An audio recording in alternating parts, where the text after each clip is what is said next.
మరో బ్రేకింగ్ చూస్తున్నాం. కాళేశ్వరం ప్రాజెక్టు నిర్మాణంలో అవకతవకలపై జస్టిస్ పినాకి చంద్రఘోష్ కమిషన్ చేపట్టిన విచారణ చివరి దశకు చేరుకుంది. నిన్న హైదరాబాద్కు చేరుకున్న జస్టిస్ ఘోష్ మంగళవారం నుంచి క్రాస్ ఎగ్జామినేషన్ ప్రక్రియను పునఃప్రారంభించనున్నారు. ఇప్పటికే ఆయన పలు దఫాలుగా క్రాస్ ఎగ్జామినేషన్ చేశారు.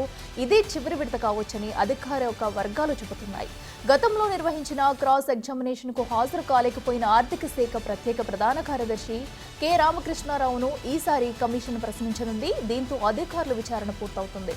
బ్యారేజీల నిర్మాణ సంస్థల ప్రతినిధులతో పాటు కాళేశ్వరం ప్రాజెక్టుపై ఆడిట్ నిర్వహించి నివేదిక రూపొందించిన కాగ్ అధికారులను కమిషన్ ప్రశ్నించనుంది.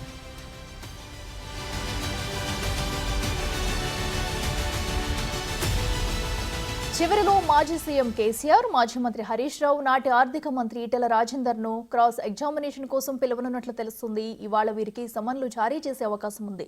కాళేశ్వరం ప్రాజెక్టు నిర్మాణంతో సంబంధం ఉన్న నీటిపారుదల శాఖ మాజీ ఈఎన్సీలు, ఇతర కీలక ఇంజనీర్లు, రిటైర్డ్ ఇంజనీర్లతో పాటు ఐఏఎస్, రిటైర్డ్ ఐఏఎస్ అధికారులను కమిషన్ ఇప్పటికే ప్రశ్నించారు. అయితే బ్యారేజీ నిర్మాణ ప్రాంతాన్ని తుమ్మడిహిట్టి నుంచి మేడిగడ్డకు మార్చడంతో పాటు మేడిగడ్డ, అన్నారం, సుందిళ్ల బ్యారేజీల నిర్మాణ స్థలాల ఎంపిక, ఇతర అంశాల్లో కేసీఆర్, హరీష్ రావు కీలక నిర్ణయాలు తీసుకున్నారని ఇప్పటికే పలువురు అధికారులు వాంగ్మూలం ఇచ్చారు. వారందరినీ నుంచి సేకరించిన సాక్ష్యాధారాలతో కేసీఆర్, హరీష్ ను కమిషన్ ప్రశ్నించనుంది. ఇక జస్టిస్ ఘోష్ కమిషన్ గడువు ఫిబ్రవరితో పూర్తి కానుంది. మార్చి లేదా ఏప్రిల్లో ప్రభుత్వానికి నివేదిక సమర్పించే అవకాశం ఉంది.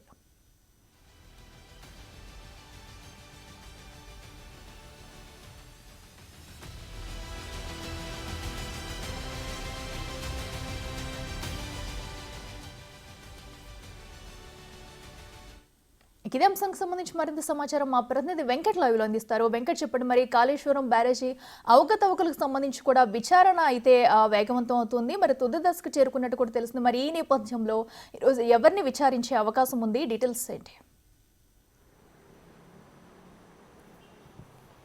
అఖిల, మొత్తం మీద కాళేశ్వరం విచారణ తుది దశకు చేరిందని చెప్పుకోవచ్చు. ఫిబ్రవరి ఎండింగ్ వరకు ఇంకా సమయం ఉంది కాబట్టి ఖచ్చితంగా ఎవరినైతే కాళేశ్వరంలో జరిగిన అవకతవకల మీద పూర్తి స్థాయిలో కమిషన్ దృష్టి పెట్టి విచారిస్తుంది. ఇప్పటికే ఇరిగేషన్ శాఖకు సంబంధించిన అధికారులందరూ కూడా పూర్తి స్థాయిలో విచారించిన కమిషన్ ఇప్పుడు ఆర్థిక శాఖ మీద దృష్టి పెట్టే అవకాశం కనిపిస్తుంది.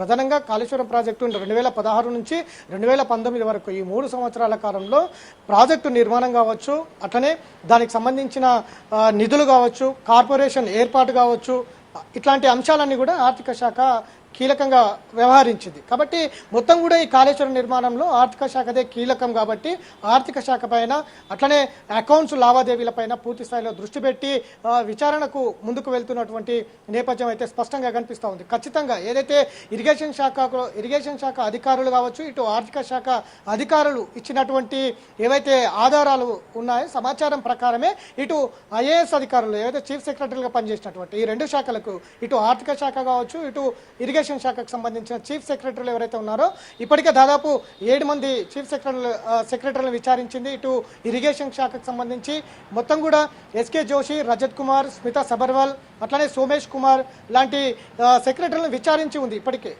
తాజాగా ఇప్పుడు ఆర్థిక శాఖ చీఫ్ సెక్రటరీగా పనిచేసినటువంటి రామకృష్ణారావును కూడా నోటీసులు జారీ చేసి విచారించే అవకాశం కనిపిస్తుంది.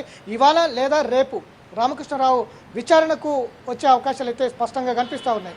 దాదాపు 2014 రాష్ట్రం ఏర్పడిన తర్వాత ఇప్పటి వరకు ఆయన ఆర్థిక శాఖ ముఖ్య కార్యదర్శిగా పనిచేస్తూ ఉన్నారు. దాదాపు రాష్ట్ర నిర్మాణంలో 10 బడ్జెట్లు ఆయన ప్రవేశపెట్టారు. కాళేశ్వరం నిర్మాణంలో కూడా రామకృష్ణారావు కీలక పాత్ర పోషించారనేది తెలుస్తూ ఉంది. కాబట్టి కమిషన్ ఖచ్చితంగా ఈ ఎవరైతే ఆర్థిక శాఖ మీద ఫోకస్ పెట్టి ముందుకు వెళ్తున్నటువంటి నేపథ్యం ఉంది. ఇప్పటికే ఇరిగేషన్ శాఖకు సంబంధించిన దాదాపు 100 మందికి పైన ఇప్పటికే విచారించి ఉంది. ఇప్పుడు ఆర్థిక శాఖలో ఉన్నటువంటి అధికారులను విచారించే దిశగా ముందుకు వేస్తుంది. ఖచ్చితంగా కార్పొరేషన్ ఏర్పాటు చేసిండ్రు.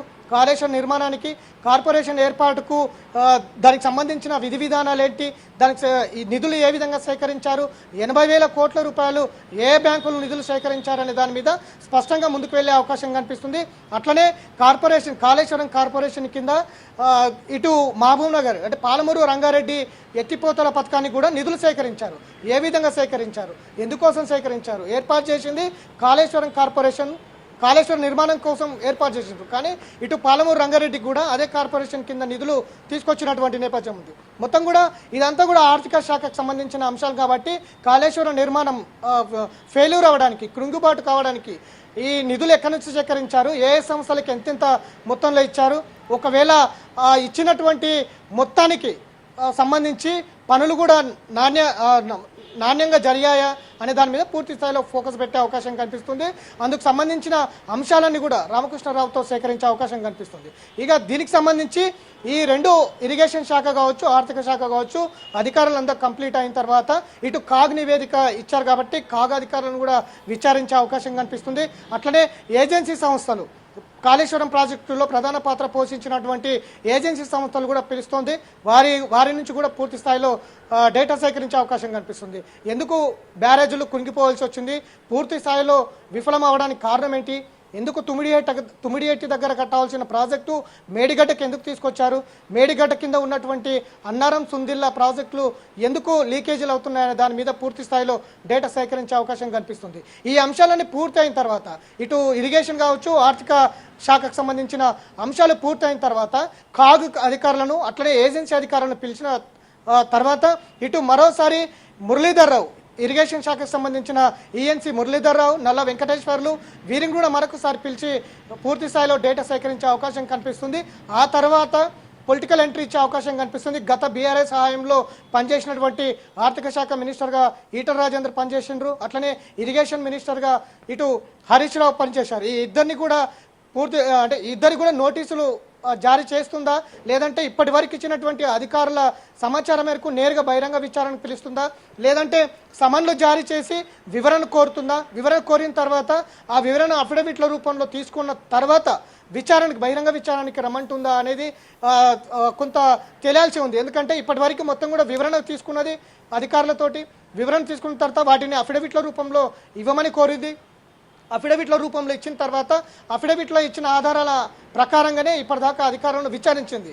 కాబట్టి దీంట్లో కూడా ఇరిగేషన్ మినిస్టర్ కావచ్చు, ఇటు ఆర్థిక శాఖ మినిస్టర్లు కావచ్చు, గత బీఆర్ఎస్ ప్రభుత్వంలో వారికి కూడా వివరణ ఇచ్చిన తర్వాత అది అఫిడవిట్ల రూపంలో వచ్చిన తర్వాత విచారణకు పిలుస్తుందా అనేది అయితే తెలియాల్సి ఉంది. కానీ మొత్తం మీద ఇటు ఆర్థిక శాఖ మీద పూర్తి స్థాయిలో దృష్టి పెట్టింది. కాళేశ్వరం నిర్మాణం కావచ్చు, నిర్మాణానికి సంబంధించిన నిధుల అంశం కావచ్చు, కార్పొరేషన్ ఏ విధంగా ప్రారంభించారనే దాని మీద కావచ్చు, అందులో ఎంతెంత మొత్తంలో ఏజెన్సీ సంస్థలకు అందాయి, అందిన మొత్తానికి కాళేశ్వరం నిర్మాణం పనులు నాణ్యంగా జరిగాయా లేదా అనే దాని మీద పూర్తి స్థాయిలో ఫోకస్ పెట్టి విచారించే అవకాశం కనిపిస్తుంది.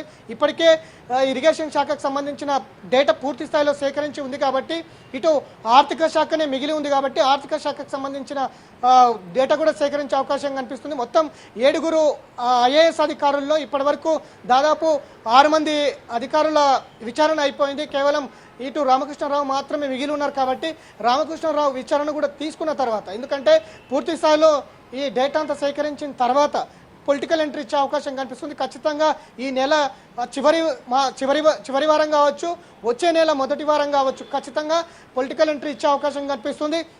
ఇదే అంశం పైన తాజాగా ఈటల రాజేందర్ని బిగ్ టీవీగా మనం అడిగినప్పుడు కాళేశ్వరం ప్రాజెక్టులో అవకతవకల్లో మీ పేరు ప్రధానంగా వినిపిస్తుంది, నోటీసులు జారీ చేస్తుంది, మిమ్మల్ని విచారణకి రమ్మని పిలిస్తే వెళ్తారా అన్న ప్రశ్నకి ఆయన కూడా ఖచ్చితంగా కాళేశ్వరం నిర్మాణంలో కమిషన్ విచారణకు పిలిస్తే మాత్రం ఖచ్చితంగా విచారణకు వెళ్తా, సహకరిస్తా అంటూ కూడా ఈటల రాజేందర్ ఇప్పటికే స్టేట్మెంట్ ఇచ్చారు. కాబట్టి అటువైపు కూడా కమిషన్ ఆలోచించే అవకాశం కనిపిస్తుంది. ఎందుకంటే కర్త కర్మ క్రియ మొత్తం కూడా మేమే కాళేశ్వరం నిర్మించాం, తెలంగాణ రైతులకు మాగాని కాళేశ్వరం, దాదాపు 180 టీఎంసీల నీరు, దాదాపు కొన్ని వేల కోట్ల ఎకరాలకు ఈ నీరు అందిస్తున్నాం. దాదాపు మేడిగడ్డ, సుందిల్లా, అన్నారం, అట్లనే ఇటు శ్రీపాద, ఎల్లంపల్లి, దాంతో పాటు మిగతా కింద ఉన్నటువంటి మల్లన్ సాగర్ కావచ్చు, మిగతా మొత్తం 9 ప్రాజెక్టులకు నీరు అందించే ప్రాజెక్ట్ ఇది. మొత్తం 13 జిల్లాలకు ఈ నీరు అందించే ప్రాజెక్టు కాబట్టి మొత్తం తెలంగాణ వ్యాప్తంగా రైతులు బాగుపడతారనేది చాలా గొప్పగా చెప్పుకున్నటువంటి ప్రాజెక్టు ఇవాళ నిర్మాణం మొత్తం కూడా ఫెయిల్యూర్ అయి కుంగుబాటు గురైనటువంటి నేపథ్యం ఉంది. కాబట్టి ఇదంతా కూడా కమిషన్ ఇదంతా కూడా చూసి మొత్తం కూడా విచారణ చేపడుతున్నటువంటి నేపథ్యం అయితే ఉంది. ఖచ్చితంగా ఇరిగేషన్ అధికారులు, ఇటు ఆర్థిక శాఖకు సంబంధించిన అధికారులు ఎంత పెద్ద మొత్తంలో నిధులు సేకరించారు, ఎంత పెద్ద మొత్తంలో ఇటు ఏజెన్సీ సంస్థలకు ఇచ్చారనే దాని మీద ఒక స్పష్టత అయితే తీసుకొచ్చే అవకాశం కనిపిస్తుంది. ముందు నుంచి కూడా ఇటు సిడిఓ సెంట్రల్ డిజైనింగ్ అధికారులు కూడా పూర్తి స్థాయిలో మాకు సంబంధం లేదు, డిజైన్ మొత్తం కూడా గత బీఆర్ఎస్ ప్రభుత్వ పెద్దలు చెప్పినట్టే డిజైన్ జరిగాయి, అవి ఏజెన్సీ సంస్థలు నిర్మించాయా లేకపోతే ఎవరు నిర్మించారా అనే దాని మీద కూడా స్పష్టత లేదు. కాబట్టి సిడిఓ అధికారులు పై అధికారులు అని చెప్తున్నారు. ఇటు కింది స్థాయి నుంచి ఈఈ నుంచి ఈఎన్సీ వరకు కూడా పై స్థాయి వాళ్ళే చెప్తున్నటువంటి నేపథ్యం ఉంది. కాబట్టి ఖచ్చితంగా ఇటు ఇరిగేషన్, ఇటు ఆర్థిక శాఖ ప్రధాన పాత్ర పోషించాయి. కాబట్టి రెండు శాఖల మీద ఉన్నటువంటి అధికారుల నుంచి కీలక డేటా సేకరించిన తర్వాత గత బీఆర్ఎస్ ప్రభుత్వంలో ఉన్నటువంటి ఇరిగేషన్ అట్లనే ఆర్థిక శాఖ మినిస్టర్లు కూడా నోటీసులు జారీ చేసి విచారించే అవకాశం అయితే స్పష్టంగా కనిపిస్తుంది. ఫిబ్రవరి చివరి వరకు కమిషన్కు విచారణ గడువు ఉంది. కాబట్టి ఆలోపు నివేదిక ఇస్తుందా లేదంటే మళ్ళీ ఒక నెల పెంచుతుందా అనేది కూడా కొంచెం తెలియాల్సిన అవసరం ఉంది. ఖచ్చితంగా ఇవాళ రేపు ఆర్థిక శాఖ ముఖ్య కార్యదర్శిని నోటీసులు ఇచ్చి విచారణకు పిలిచే అవకాశం అయితే స్పష్టంగా కనిపిస్తుంది. Akhila, right Venkat, thank you. So చూస్తున్నాం కదా, కాళేశ్వరం ప్రాజెక్టు అవకతవకలకు సంబంధించి కూడా విచారణ తుది దశకు చేరుకుంది. అయితే ఈ నేపథ్యంలోనే నిన్న హైదరాబాద్ చేరుకున్న జస్టిస్ ఘోష్ క్రాస్ ఎగ్జామినేషన్ చేయనున్నారు. ఈ నేపథ్యంలో పలు దాపాలుగా విచారణ జరిపిన అనంతరం కూడా మాజీ సీఎం అటు కేసీఆర్ అలాగే హరీష్ రావు, ఈటెల రాజేందర్ని కూడా ప్రశ్నించే అవకాశం కనిపిస్తుంది.